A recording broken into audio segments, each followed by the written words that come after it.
ସବୁ ଦିଖାवा ବାଲା ଥାଏ। ସବୁ ଦିଖାवा ସମ୍ପର୍କ, ମିଛ ସମ୍ପର୍କ।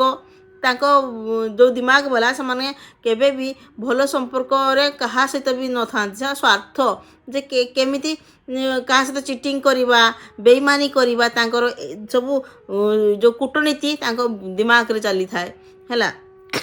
ଆଉ ଦିମାଗ ବାଲା ଏତେ ଖତରନାକ ହୋଇଥାନ୍ତି, ସେମାନଙ୍କୁ ଆପଣ ଚିହ୍ନି ବି ପାରିବେନି। ତାଙ୍କର କଥା ବହୁତ ବହୁତ ମିଠା, ଏତେ ମିଠା। ଆଉ ସେମାନେ କାହାର ଇମୋସନ୍ସଲେସ୍ ଥାନ୍ତି, ତାଙ୍କର ଇମୋସନ୍ସ କିଛି ନଥାଏ, କିନ୍ତୁ ଦିଖାवा କରନ୍ତି। ତାଙ୍କ କଥାରେ ଆପଣ ଫସିଯିବେ। ତ ଆପଣ ଚିହ୍ନିବା ପାଇଁ ବହୁତ କଷ୍ଟ ହୁଏ। ଆପଣ ଜାଣିପାରିବେନି ସେ ଲୋକଗା ଯେ କେମିତି ଆପଣଙ୍କୁ ଫସଉଛି। ଆପଣ ସତରେ ଭାବେ ସେ ମୋତେ ବହୁତ ଭଲ ପାଏ। କିଛି ଭଲ ପାଇବା ନଥାଏ ଆକ୍ଚୁଆଲି। ସେମାନେ ଯେହେତୁ ଇମୋସନ୍ସଲେସ୍ ଥାନ୍ତି, ଆପଣଙ୍କର ମାନେ ଯେତେ ଆପଣଙ୍କୁ ଯନ୍ତ୍ରଣା ମିଳୁ, କଷ୍ଟ ମିଳୁ, ଯେତେ ନୁକସାନ ହେଇଯାଉ, ତଥାପି ସେମାନେ ତାଙ୍କ ସ୍ୱାର୍ଥ ପାଇଁ ପଛ ଘୁଞ୍ଚା ଦିଅନ୍ତିନି।